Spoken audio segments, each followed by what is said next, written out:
Bom, vamos lá então, pessoal. O capítulo 8, ele também é um capítulo muito conhecido do livro de João, né? Relata o episódio da mulher adúltera, e ele vem do prosseguimento do capítulo 7. Né? O que fala o capítulo 7? Alguém me recorda aí? Um de cada vez, tá, pessoal? Para não bagunçar muito. Né? Eu sei que está todo mundo querendo falar. Né?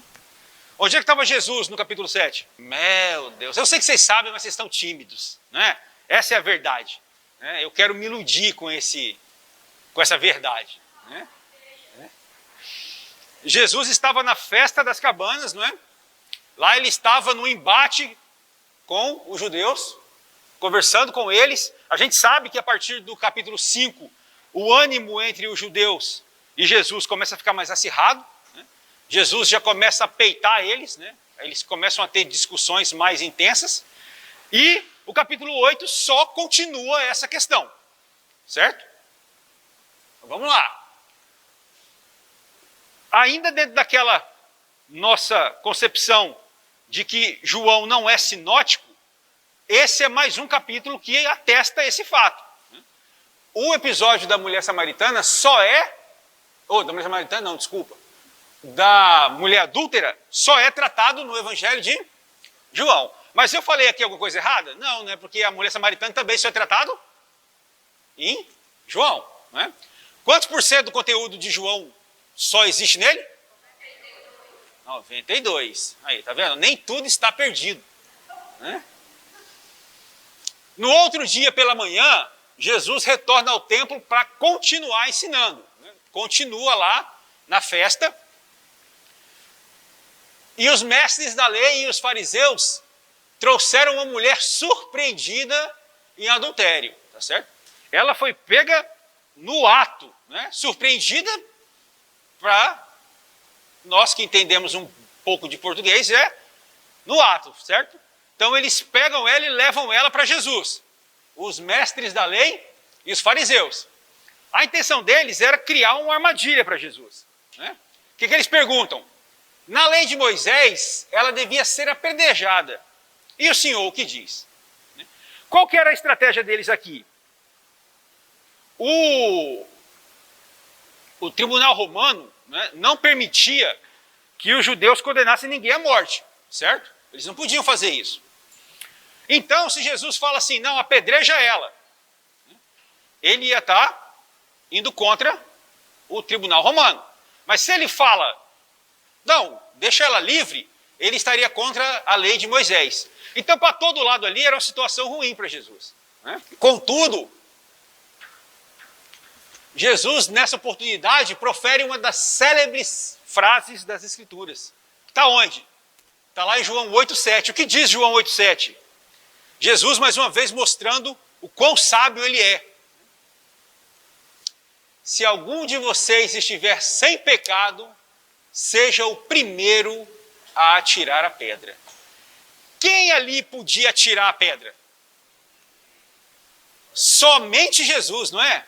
Ele era o único ali que podia pegar a pedra e mandar-lhe uma sapecada. Né? Mas ele faz isso. E ele induz todos, sem contrariar a lei nenhuma, nem a lei de Moisés, nem a lei de... Bom dia, senhor.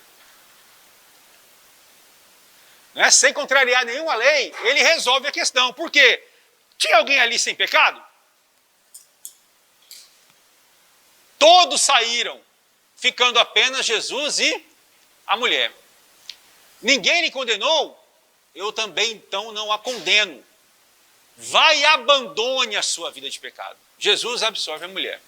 O que é mais interessante, além de todo o contexto, é que Jesus pede para ela abandonar a vida de pecado. Né? A gente tem aqueles pecadinhos de estimação, não tem?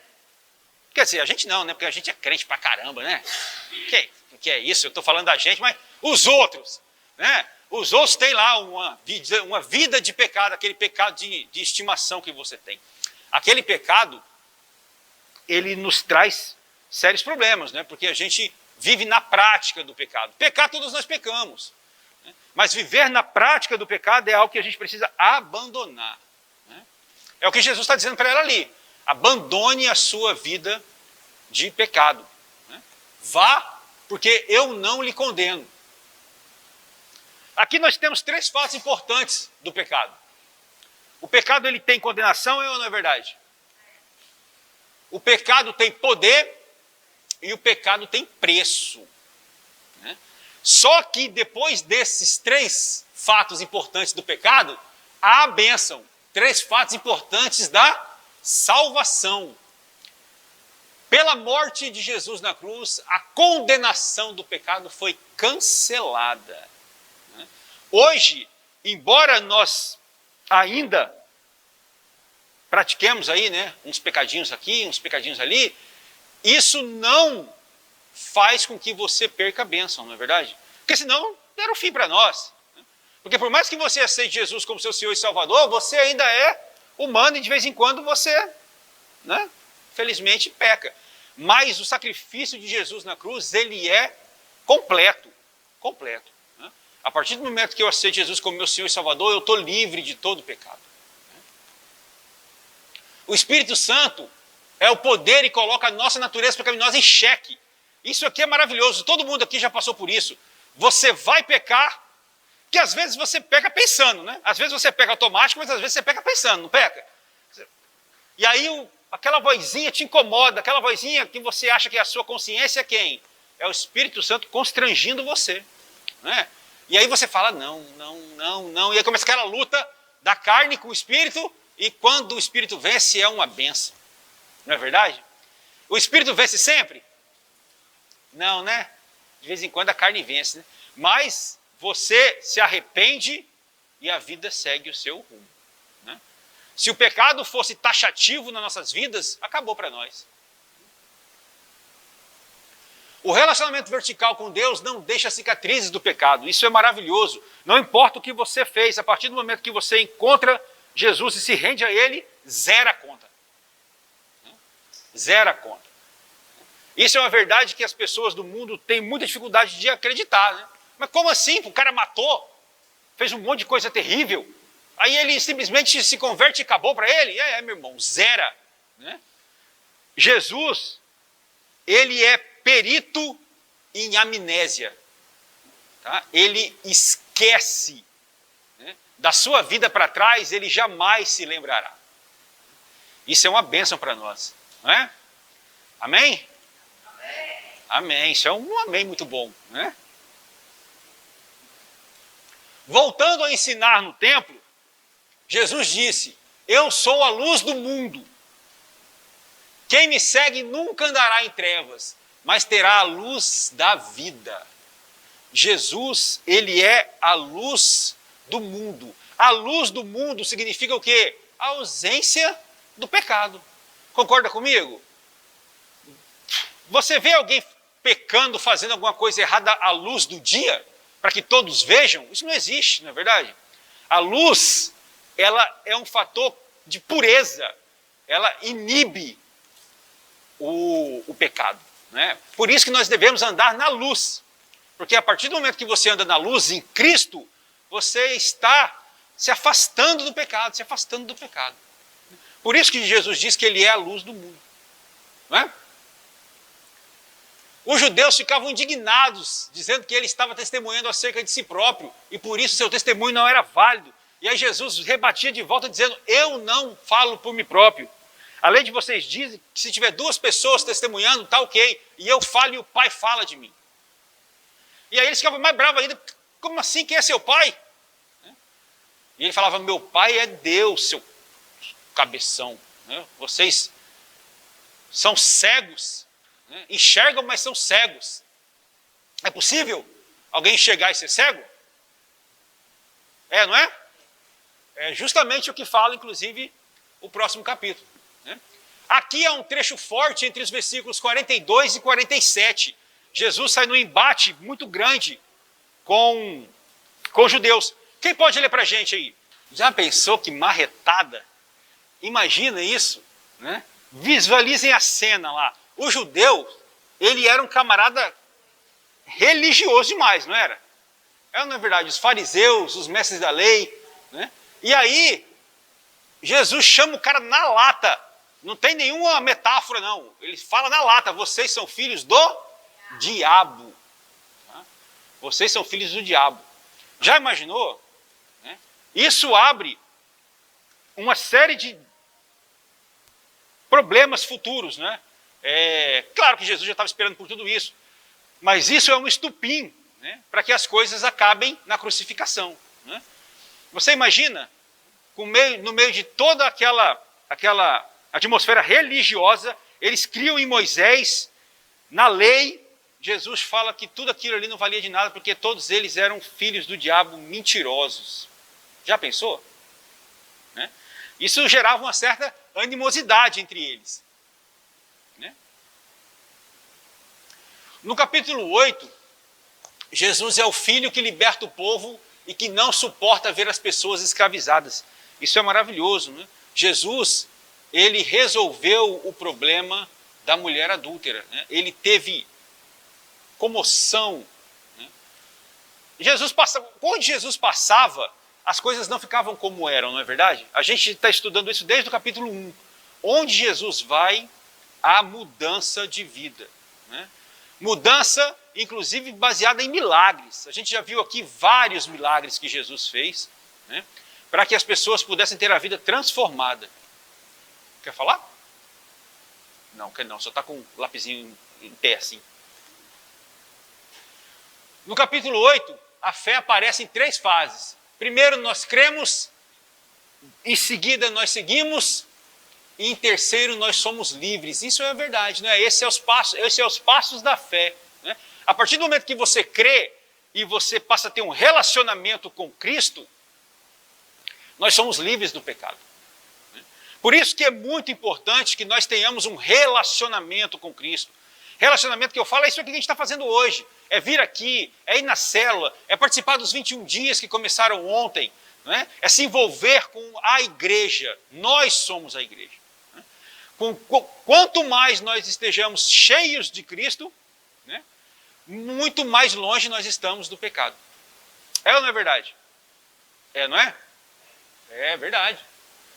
No fim do capítulo 8, Jesus se revela como sendo Deus. Ele ainda manda uma outra das frases célebres da Bíblia. Né? Eu lhes afirmo que antes que Abraão existisse, eu sou. Né? Isso está lá em João 8,58. Mas não tem um erro ali, não? Né? O certo não é, eu lhes afirmo que antes que Abraão existisse, eu era?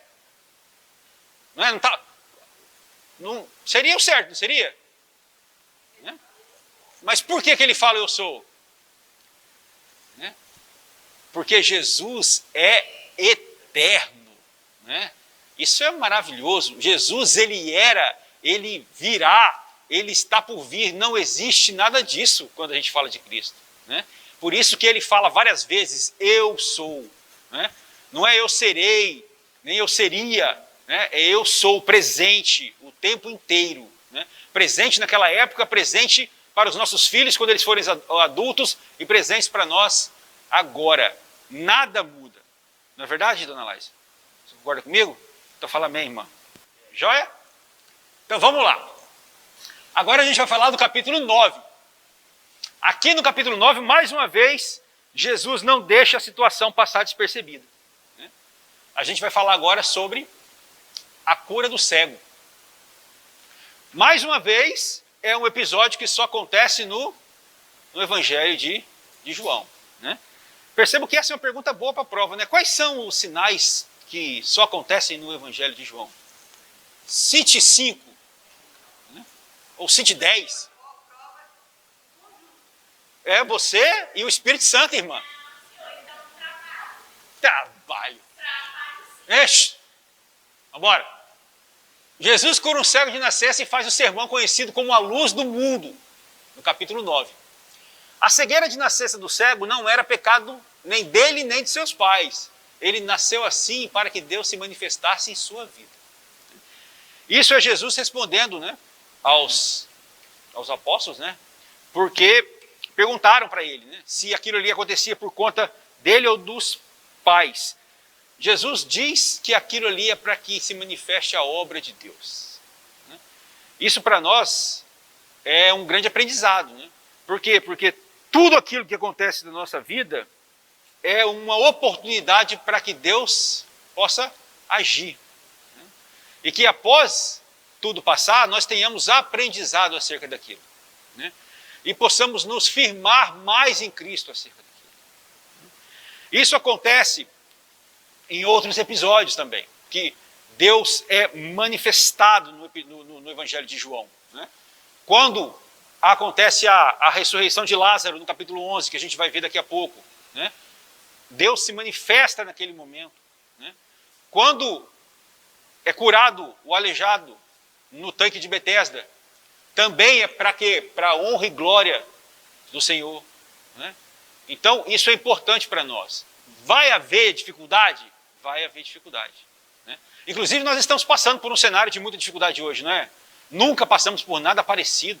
Graças a Deus, parece que está ficando aí no passado, Aos poucos a gente está retomando uma vida normal. Mas a Covid veio para que muitas pessoas pudessem ter o seu momento com Cristo e permanecer nele. Isso que eu acho que é uma coisa muito importante.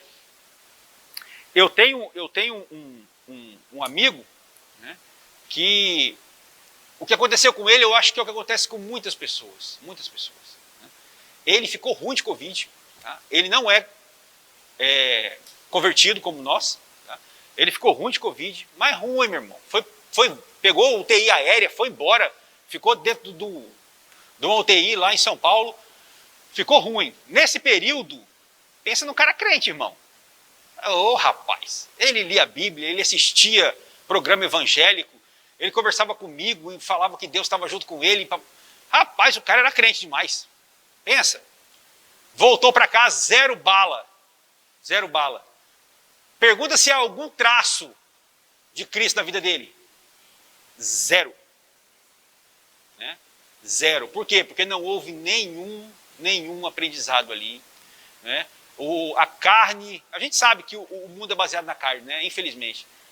As pessoas precisam de ter conversão verdadeira. Nós estamos aqui para levar o evangelho para que as pessoas possam ter esse discernimento. Infelizmente, às vezes a situação é muito difícil, mas as pessoas ainda não assim aprendem. Nesse caso aqui foi diferente. O cego, o que ele fez? Ele virou cristão mesmo. Vamos lá, vamos acompanhar. Uma parte interessante da cura do cego é que Jesus permitiu que ele participasse do processo. Isso é muito legal. Jesus não simplesmente falou assim, pegue a sua maca, levante e ande. Ali Jesus fez todo o trabalho. Aqui o que Jesus faz? Jesus pega a saliva, coloca na terra, coloca no olho dele e fala, agora vá se lavar no tanque de Siloé, não é? Se ele não fosse se lavar, o que aconteceria? Nada. Se ele não vai se lavar, não acontecia nada. Muito pelo contrário, ele ia ficar cego com um monte de barro no olho ainda. Ele teve que ir lá se lavar. Foi preciso um ato de fé. Foi um milagre compartilhado. Deus fez, mas foi preciso que ele também participasse. Note que assim como no capítulo 4, onde a mulher samaritana entende que Jesus é aos poucos, aqui também acontece a mesma coisa. Lá no capítulo 4, no encontro de Jesus com a mulher samaritana, primeiro ela conversa com ele normalmente, depois ela acha que ele é profeta, depois ela fala que ele é o Cristo, não é? Ela foi aos poucos. Aqui também é a mesma coisa. Quando foi indagado sobre como tinha sido curado, ele respondeu, um homem chamado Jesus misturou terra com saliva, colocou nos meus olhos e me disse para me lavar no tanque de Siloé. Fui, lavei-me e agora eu vejo. Mais tarde, ele disse que Jesus era um profeta. Por que ele chegou nessa conclusão? Porque ele acreditava que só profetas poderiam fazer aquele milagre.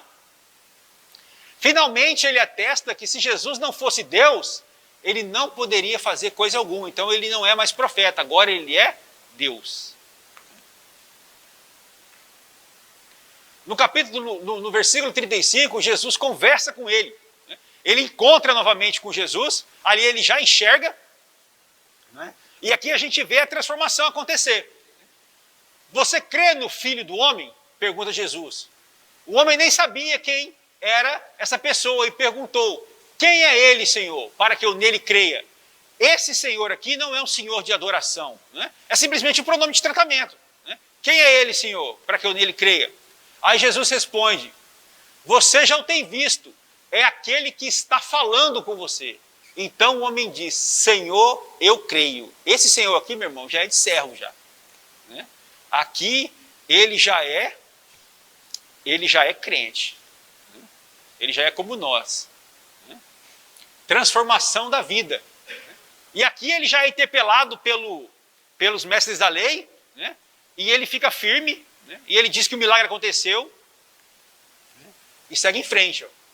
Eu vim a este mundo para julgamento, a fim de que os cegos vejam e que os que veem se tornem cegos. João 9,32. É possível que os que veem se tornem cegos? É, não é? Os fariseus, os mestres da lei, eram justamente quem estava vendo e eram cegos, né? Por quantos e quantos anos eu não fui um cego? Você foi cego alguma vez, sim ou não? Eu fui cego enxergando. Né? E a minha mulher falando: ô meu irmão, bora meu filho, acelera aí essa cegueira aí. Né? E eu lá cego, 10 anos cego. 10 anos, só os 10 anos que ela tentou, né? Fora os outros 10 anos para trás, né? E foram muitos anos. Né? Mas graças a Deus, né, a cegueira acabou. Se vocês fossem cegos, não seriam culpados de pecado. Mas agora que dizem que podem ver, a culpa de vocês permanece. Isso aqui é uma paulada. Né? Por quê? Porque onde há ignorância, ok, né? Mas se não há ignorância, há culpa. Né? Porque você sabe. Se você sabe, por que você não está seguindo? Né? Por que você está escolhendo a vida carnal, se você sabe da vida espiritual, se você já ouviu falar de Jesus? Né? Alguém aqui tem algum relato de vida triste porque escolheu Jesus? Tipo, a minha vida piorou depois que eu escolhi Jesus? A minha vida ficou horrível depois que eu escolhi Jesus? Isso não existe. Não é? E é isso que eu me apegava, por exemplo. Né? Na minha cegueira eu ficava assim: ah não, cara, para com isso, eu vou ser crente, é doido, crente é chato demais, velho. Tá louco, os caras só sabem falar de Deus, cara. Sabe? Fala mais nada, não vive mais nada, fica na igreja o dia inteiro. Olha só, né? O inimigo implantando a cegueira sutil. Tem nada disso, não é? A gente vive a vida normalmente com um grande diferencial. Nós somos de Cristo e vivemos para Ele. Não é verdade? Muito bom. Até aqui, ok? 100%? Alguma indagação, questionamento? Então, vamos lá. Bom, ainda continua, né, a conversa de Jesus com judeus, e agora Jesus vai falar sobre o pastor e o seu. No capítulo 9, Jesus se revela dizendo que ele é a luz do mundo, né? Onde há luz não há treva, onde não há treva não há pecado, não é? Luz que dá visão aos cegos e revela a cegueira daqueles que alegam enxergar, né? Esse é o papel da luz. Né? A conversa entre Jesus e os fariseus continua no capítulo 10. Jesus diz: eu lhes asseguro que aquele que não entrar no aprisco das ovelhas pela porta, mal sabe, mas sobe para o outro lugar, é ladrão e assaltante. Aquele que entra pela porta é pastor das ovelhas. Isso está lá em João 10, 1, 2. Né? Aqui é uma passagem muito poderosa do Evangelho de João. O entendimento dessa passagem é muito bonito. O que era um aprisco? O aprisco era um cercado onde as ovelhas eram mantidas. Os pastores, ao passarem pela cidade, dormiam na hospedaria e deixavam suas ovelhas nesses apriscos coletivos. Ali não tinha só as minhas ovelhas. Se eu fosse um pastor, ali tinha as minhas ovelhas, tinha as ovelhas do Marcelão, tá? Tinha um monte de ovelha. Perfeito? Esse é o aprisco. Né? É interessante observar que nos apriscos ficavam diferentes ovelhas de vários pastores. Quando os pastores chegavam aos apriscos, bastava chamar as suas ovelhas de modo usual, como sempre fazia, e aquelas que eram suas o seguiam. Somente as suas o seguiam. Né? O que Jesus é? Ele é o pastor. Nós estamos todos no aprisco. Se ele chamar, vai ficar alguém aqui? Vai? Não, né?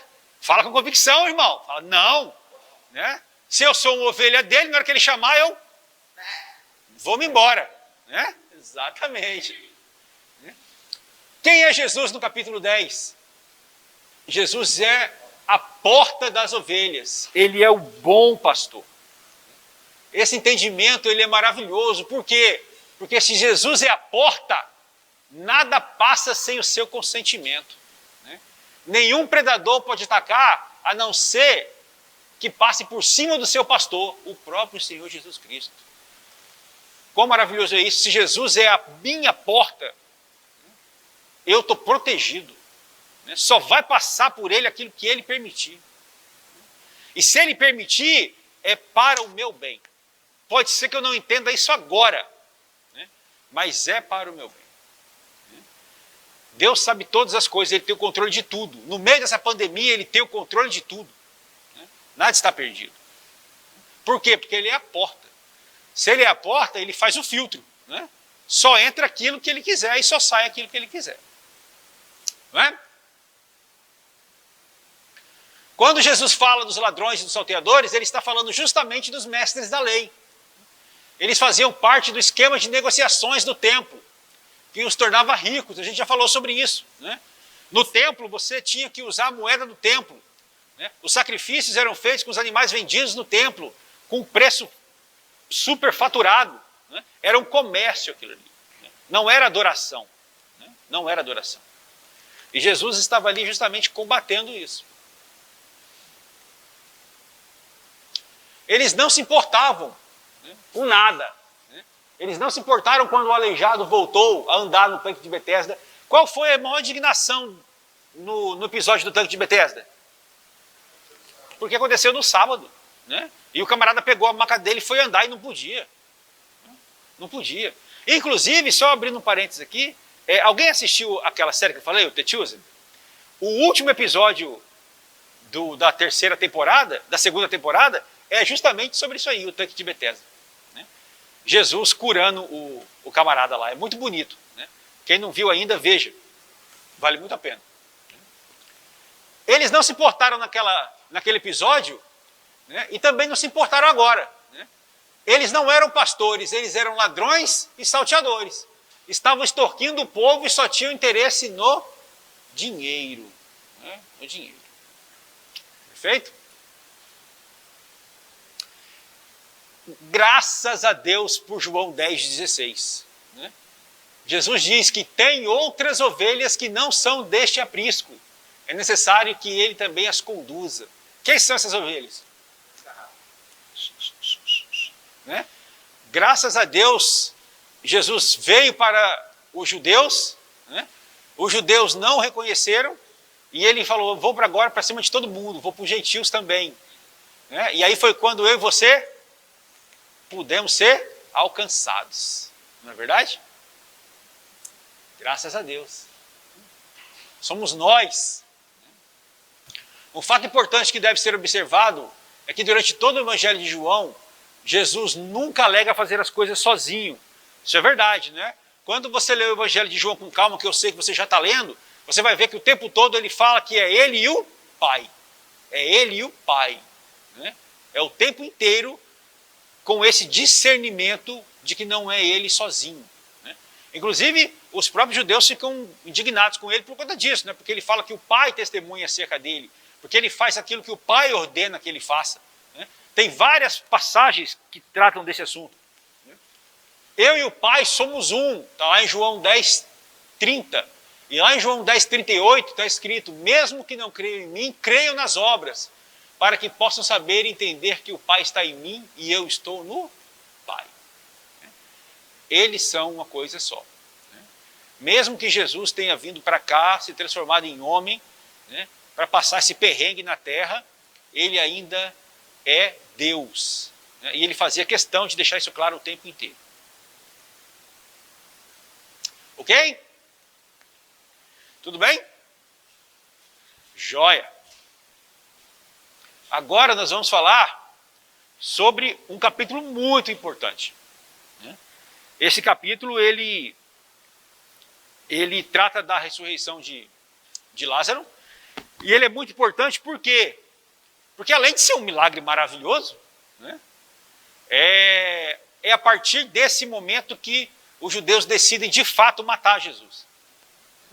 É a partir do fim do capítulo 11 que a crucificação está mais próxima. Como é esse relato, né, da morte de Lázaro? É bem interessante. Novamente é mais um, né, que só acontece no Evangelho de João, assim como vários outros, né, que a gente já viu. O capítulo 11 de João é dos mais importantes desse Evangelho, né, e também de toda a Bíblia.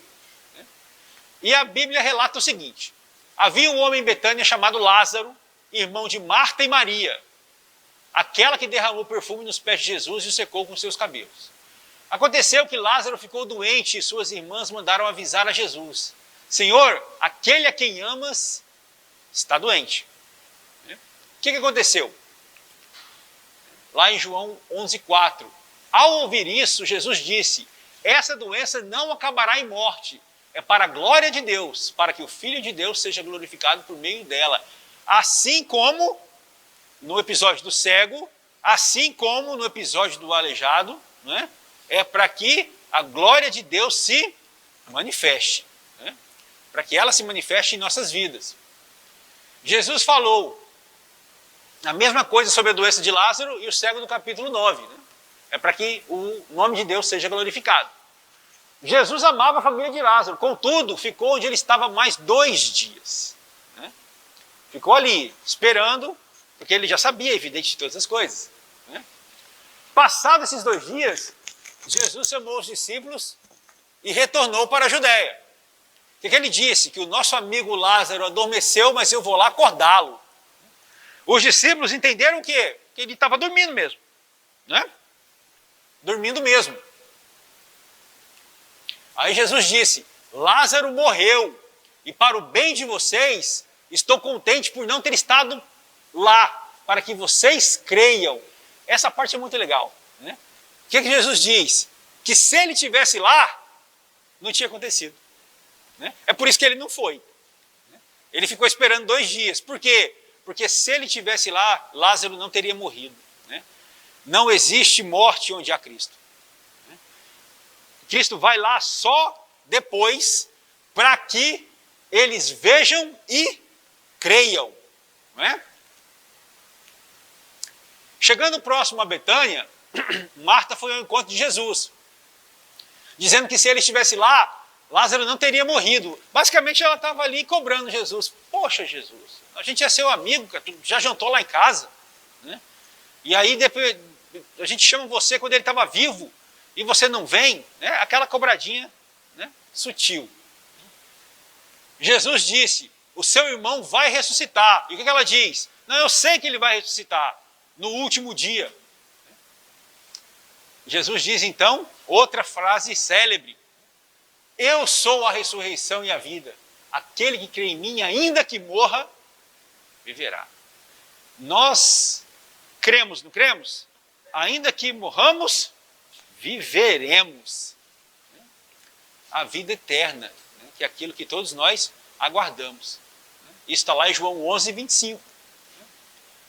Ao ver chorando Maria e os judeus que acompanhavam, Jesus já agitou-se no espírito e perturbou-se. Após ver onde colocaram Lázaro, Jesus chorou. Isso aqui mostra como a humanidade de Jesus era incrível. Né? Ele sabia o que ia acontecer?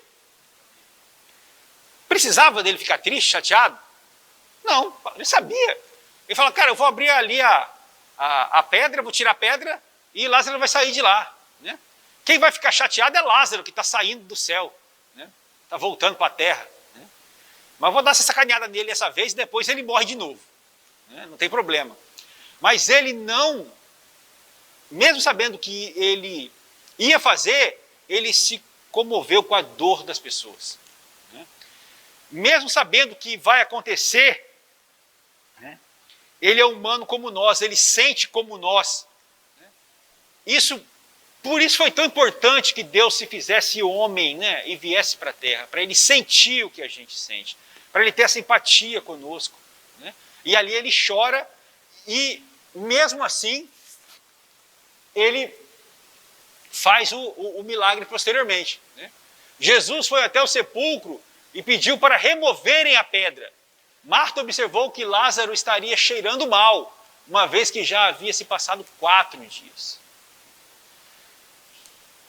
Essa parte do remover a pedra é muito simbólico, né? Nós também removemos a pedra da incredulidade? Sim ou não?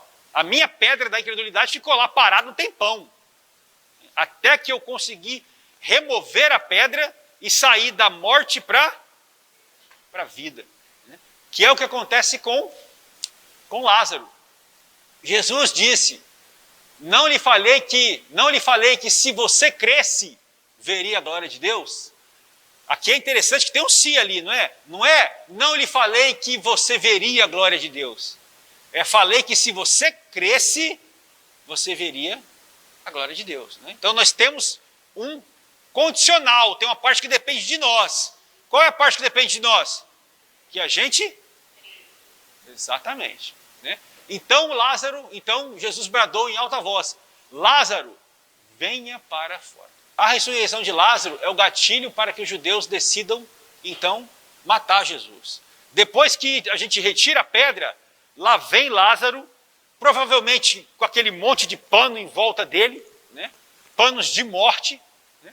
E ali ele sai de volta para a vida. Olha só o que diz João 11:53. Daquele dia em diante, eles resolvem tirar-lhe a vida, né? Então, Jesus naquele momento ali, ele não estava preocupado com ele, né? Ele estava preocupado com Lázaro e ele estava preocupado conosco, para se cumprisse, né, o objetivo dele na terra, né? Tudo então estava caminhando para a crucificação, né? Tranquilo, pessoal? Tá? Leiam depois com calma esse episódio de Lázaro, é maravilhoso. Fala, meu amigo. O ministério público de Jesus está perto do fim. Ele termina efetivamente no capítulo 12. Jesus ele começa o seu ministério com um retiro e termina com outro. Inicia com o Sermão da Montanha, quando recrutou os apóstolos, e termina no retiro com os apóstolos, no qual profere o maior dos seus sermões, que é o sermão da última ceia. Então nós estamos perto aí do fim do ministério público de Jesus. Jesus no capítulo 11, ele é o quê? Ele é a vida e ele é a vitória sobre a morte, né? Onde há Cristo, não há morte. O que é a fé? A fé é rolar a pedra da incredulidade e poder crer. Fé é se despir das roupas velhas de morte depois de crer e ser libertado. Vida é se tornar parte do que é permanente, né? A vida eterna é permanente? Não é? É o que nós precisamos, né? Nós precisamos de rolar a pedra da incredulidade, né, e crer e descansar no Senhor, né? Crer e descansar. Crer é até mais fácil do que descansar, não é verdade? Porque a gente sabe que as dificuldades virão, né? Elas virão para nós todos. Mas quando nós temos o nosso alicerce fixo no Senhor, nós estamos solidificados nele, né? E aí pode acontecer o que acontecer, nós descansamos no Pai. Por quê? Porque Ele é o pastor. Se Ele é o pastor, eu estou no aprisco dEle. E eu estando no aprisco dEle, a porta abre e fecha do jeito que Ele quiser. Então, basta que eu descanse, né, e deixe a coisa acontecer. Não é verdade? Vamos seguir. Agora nós vamos para o capítulo 12, onde Jesus é ungido em Betânia. Aqui é interessante que esse já não é um episódio que só é relatado no Evangelho de João, tá? Esse episódio, ele também é encontrado em Mateus e Marcos. Mateus 26:6 e Marcos 14:3. Porém, há uma certa diferença. Aqui em João, diz que ele estava na casa de Lázaro. Tá? Lá em Mateus e Marcos, diz que ele estava na casa de Simão o leproso. Tá certo? Mas o episódio é o mesmo. Olhem só, 6 dias antes da Páscoa, Jesus chegou a Betânia, onde vivia Lázaro e suas irmãs. Lázaro e suas irmãs. Ali, prepararam um jantar para Jesus. Marta servia enquanto Lázaro estava à mesa com ele. Então Maria pegou um frasco de nardo puro, que era um perfume muito caro, derramou sobre os pés de Jesus e enxugou com os seus cabelos. Aqui nessa passagem, tem um entendimento que para nós é muito importante. Né? A família de Lázaro tipifica tudo aquilo que Deus quer de nós. Relacionamento com Ele em todas as fases. Né? O que Deus busca de mim, de todos nós, é relacionamento. Relacionamento. E aqui isso está muito explícito. Olhem só. Marta, o que ela fazia? Ela servia, não era? Lázaro estava na mesa com Jesus. E Maria derramou sobre os pés de Jesus um perfume muito caro. Marta, ela é a obra. Lázaro é a comunhão. E Maria é a adoração. É isso que está presente no João 12, do 1 ao 3. A gente é salvo por conta das obras? Mas a gente precisa fazer a obra? Precisa. Né? É exatamente o que Marta faz ali. Marta é a obra. Né? Nós não somos salvos pelas obras, mas para as obras. Né? É inconcebível que você torne-se uma nova criatura e guarde isso só para você. Né? Não é possível. Né? Onde há Cristo, há transformação. E se há transformação, você também quer transformar a vida do outro. Não é verdade? Então, nós precisamos fazer a obra. Isso é, inclusive, um chamado. Né? Ide e pregai o Evangelho. Como é que você vai pregar o Evangelho se você ficar parado em casa? Como é que isso funciona? Não é possível. Né?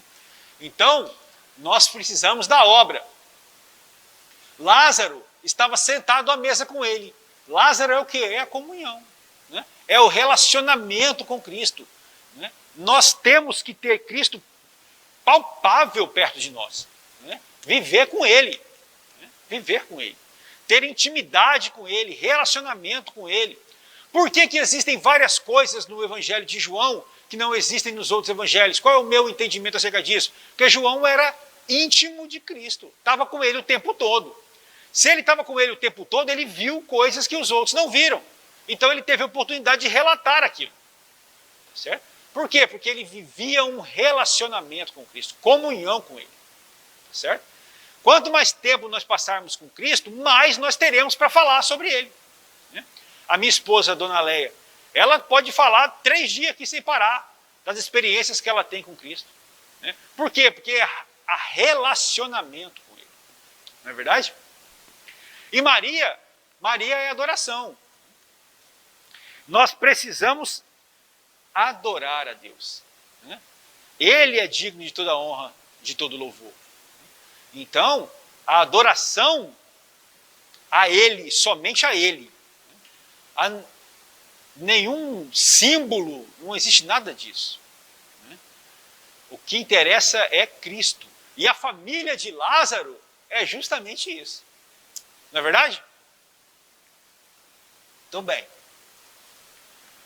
Quando a multidão ficou sabendo que Jesus estava chegando em Jerusalém, correu para recebê-lo. Jesus conseguiu um jumentinho e montou nele e entrou à cidade, fazendo cumprir-se assim as escrituras. Que escritura é essa? É Zacarias 9:9. Alguém lê para nós aí? Já pensou? É muito bacana, né? Quando a gente vê a Bíblia fazendo esse relacionamento, né, do Novo Testamento com o Antigo Testamento. Né? Ali, então, se cumpre a profecia de Zacarias. Né? É interessante a gente observar aqui que quando Jesus chega, a multidão vai para saudá-lo. Mas era porque estava chegando o rei, né, o Salvador? Não, é porque estava chegando aquele que fazia milagre e alimentava o povo. Né? Era isso que as pessoas estavam atrás. Né? Tanto é que Jesus fala várias vezes, né, que as pessoas iam atrás dele por conta do pão. Né, do pão. Né? Mas não tem problema, tem. Por que não? Porque você vai comer do físico e come do espiritual. Né? É por isso que nas nossas células tem o quê? Comida, irmão. E comida boa, hein? Né? Por quê? Porque você ganha o I pelo estômago. Aí depois que ele vira crente, ele come demais da conta. Entendeu? Essa não é um crente que come esse povo. Né? Aí você vai na célula, alimenta fisicamente o camarada e também alimenta ele de vida. Né? E aí ele vai ficando, vai ficando, vai ficando. E há algumas células que são abençoadas. Né? Por exemplo, lá na célula que eu vou na segunda-feira, tem um rapaz lá, eu não vou falar o nome dele não, né? Mas ele é um cozinheiro, meu irmão, meu camarada, pensa no cara bom desse negócio. Deus deu o dom para ele. E aí quando ele fala que vai fazer o lanche da célula, tem top de gente. Né? E aí alguns ficam, né? Alguns ficam. Isso aí, D3. Cabra bom. Alguns gregos que estavam na festa queriam ver Jesus. Foram pedir permissão para Filipe e André. Quando estes foram falar com Jesus, ele respondeu: chegou a hora de ser glorificado o Filho do Homem.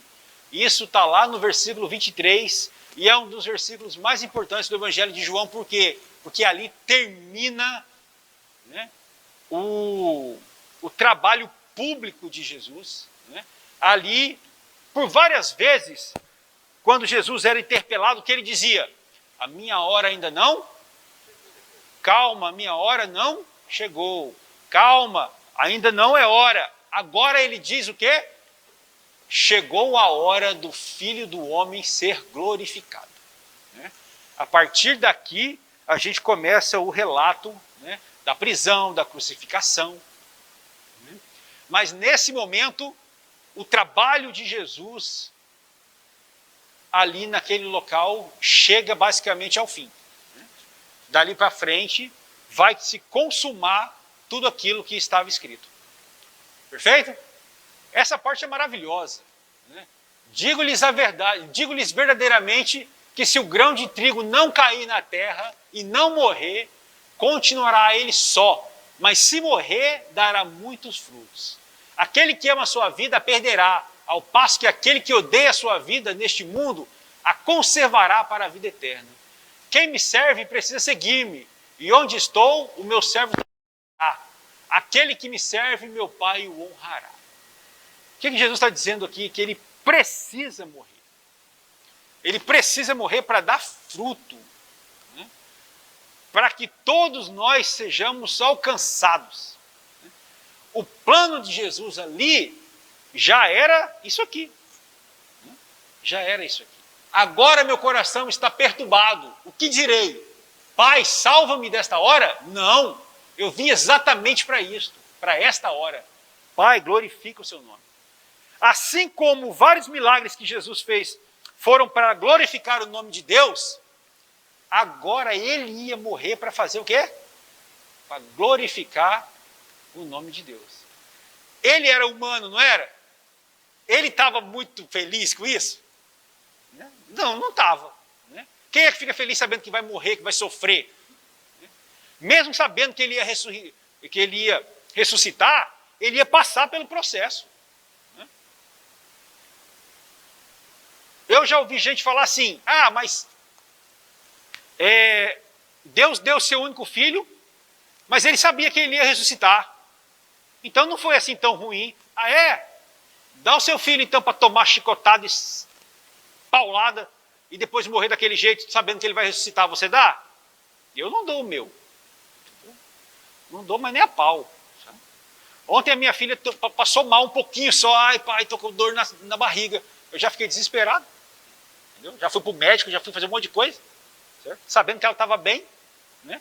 Imagina um processo como esse. Né? Então não foi fácil, não. Né? Jesus passou ali medo. Né? Ele até pediu, inclusive, para se pudesse afastar dele aquele cálice. Né? Mas ele estava ali para honrar a Cristo, honrar a Deus, não é? E o que ele fez? Cumpriu a sua jornada, né? Foi até o fim. Chegou a hora de ser julgado este mundo. João 12, 31. Chegou a hora de ser julgado esse mundo. A cruz foi o julgamento divino contra este mundo. O príncipe do mundo, Satanás. A cruz parecia o triunfo dele, mas na realidade foi a sua derrota. Isso é verdade, não é? Quando Satanás está vendo Jesus sendo crucificado, fala: yes, me dei bem, morreu esse palhaço. Entendeu? Ali era o fim para ele, né? Aquilo ali era a vitória para todos nós, para todos nós. Da cruz surgia o maior bem que jamais veio ao mundo. O capítulo 12 marca o motivo exato pelo qual Jesus veio ao mundo. Qual é o motivo exato pelo qual Jesus veio ao mundo? Se alguém ouve as minhas palavras e não lhes obedece, eu não julgo, pois não vim para julgar o mundo, mas para salvá-lo. Então Jesus veio com qual propósito? Salvação. Salvar a mim, salvar a você, salvar a todos nós. Todos pecadores, todos que jamais teriam condição de nos auto-salvarmos, mas Deus olha para nós e fala: vou mandar meu filho para lá, para que ele possa fazer aquilo que eles não podem fazer. O sacrifício maior. E a partir daquele momento nós somos libertos.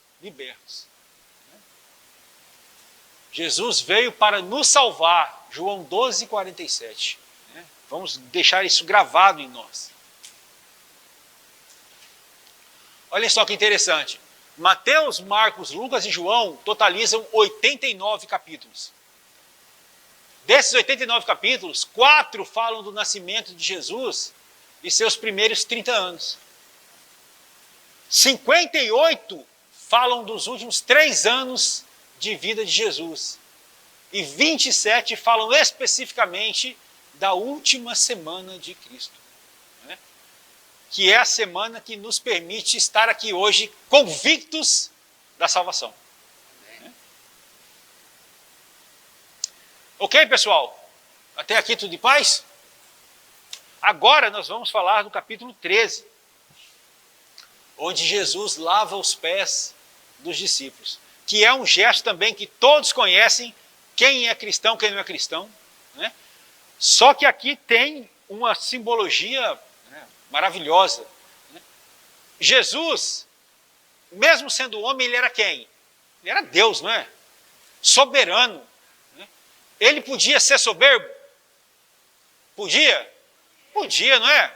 Ele podia mandar todo mundo catar coquinho, meu irmão, eu sou Deus. Né? Mas ele não fez nada disso, ele foi o mais humilde. Né? Ele foi o mais humilde, e ele dá prova dessa humildade aqui, né? No capítulo 13. Né? E mais ainda, ele faz algo que é maravilhoso, ele ensina pelo exemplo. Né? Nós devemos aprender a ensinar pelo exemplo. Não adianta nada, né, a minha filha me ver falar e não me ver fazer. Né? E não me ver fazer. Eu quero crer que daqui 5, 6 anos, ela possa estar aqui, né, também falando sobre, né, as coisas boas de Cristo nas nossas vidas. Né? Por quê? Porque ela vê a gente fazendo em casa. Né? A gente ora junto, a gente vive o Evangelho junto. Então, não é simplesmente por falar, né, mas é por fazer. Né? Vamos lá? Episódio narrado somente no Evangelho de João. Né? Mais um deles, tá certo? E este é um capítulo muito importante, porque nele está o sermão da última ceia. Este sermão vai do capítulo 13 ao capítulo 16 do Evangelho de João. É óbvio que os apóstolos não podiam morrer pelos pecados do mundo. Jesus faria esse processo. Né? Era dele essa incumbência. Né? Mas a grande missão de levar o Evangelho, as boas novas e a salvação para todo mundo foi entregue por Jesus aos discípulos. Né? Jesus ia fazer uma parte importante, não é? Crucial, que era o quê? Morrer para que nós pudéssemos ser salvos. Mas, se ele simplesmente morresse e ninguém soubesse mais disso, não ia adiantar nada, né? Então, era importante que os discípulos levassem todo o processo em frente, não é? Jesus tinha um plano. O plano dele era morrer por nós e aqueles 12 ali multiplicar e alcançar todo mundo. E é isso que ele começa a fazer aqui. Um pouco antes da festa da Páscoa, estava sendo servido o jantar e o diabo já havia induzido Judas Iscariotes a trair Jesus. Jesus sabia que o Pai havia colocado todas as coisas debaixo do seu poder e que viria de Deus e estava voltando para Deus. Assim, levantou-se da mesa, tirou sua capa e colocou a toalha em volta da cintura. Depois disso, derramou água em uma bacia e começou a lavar os pés dos seus discípulos. Isso está lá em João 13, do 2 ao 5. Quem já se banhou precisa apenas lavar os pés. Todo o seu corpo já está limpo. Isso aqui ele fala por quê? Porque Pedro, como sempre, né, o exaltado, né, fala, não vai me lavar não. Você é Cristo, eu sou Pedro. Né? Quem sou eu? Eu sou um chechelento. Né? Aí Jesus fala, não, eu vou lavar porque senão você não tem parte comigo, então me lava todo. Já também extremista, né? Aí o que ele fala? Quem já está limpo só precisa lavar os pés, todo o corpo está limpo. Isso também traz um aprendizado para nós. Né? Nós estamos limpos? Sim, nós estamos limpos.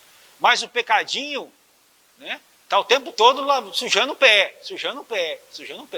Né? E a gente tem que estar lavando constantemente, né, para que sejamos 100% limpos. Vocês entendem o que lhes fiz? Aqui Jesus diz que quem ele é de verdade, não é? Vocês me chamam de mestre e senhor, e com razão, pois eu sou. Pois bem, se eu, sendo senhor e mestre de vocês, lavei-lhe os pés, vocês também devem lavar os pés uns dos outros. Eu lhes dei o exemplo para que vocês façam como eu lhes fiz. Né? Aqui ele diz, eu poderia não fazer nada disso. Vocês falam que eu sou mestre, eu sou mesmo. Eu sou Deus. Mas nada disso importa, eu estou ensinando vocês com exemplo, eu sou como vocês. Se eu estou fazendo com vocês, vocês devem fazer uns com os outros. Nessa mesma ocasião, Jesus revela que um dos seus discípulos irá o trair. Isso também acontece lá em Mateus 26, acontece em Marcos 14 e acontece em Lucas 22. Tá? Esse episódio ele é relatado nos 4 evangelhos. Respondeu Jesus, aquele a quem eu der este pedaço de pão molhado no prato, então, molhando o pedaço de pão, deu a Judas Iscariotes, tão logo Judas comeu, Satanás entrou nele e ele foi executar a sua missão. Esse episódio é relatado nos 4 evangelhos. É também no capítulo 13 que Jesus institui um novo mandamento, e esse mandamento é maravilhoso. Que mandamento é esse? Um novo mandamento lhes dou. Amem-se uns aos outros como eu os amei. Vocês devem amar uns aos outros. João 13, 34. Aqui, quando Jesus diz que é para amar uns aos outros como ele nos amou, aqui é o princípio da igreja. Aqui é o princípio da igreja. Por quê? Porque Jesus está dizendo que quando ele for aos céus, eles vão ficar para ter comunhão uns com os outros, para amar uns aos outros. Né? Até esse momento aqui, eles tinham um relacionamento mais individual com Cristo.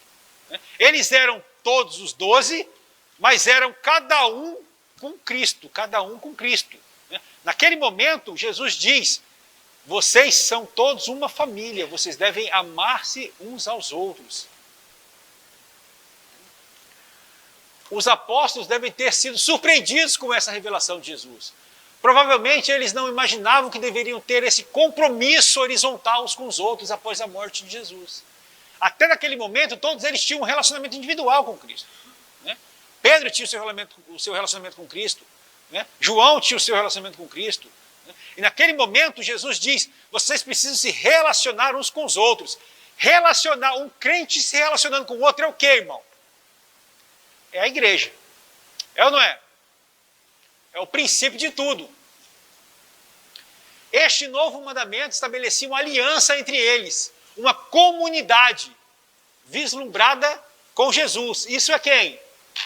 É a igreja. Né? Então ali naquele momento já começa, né, o princípio da igreja. Nós sabemos que a igreja se dá de fato depois do Pentecostes. Né?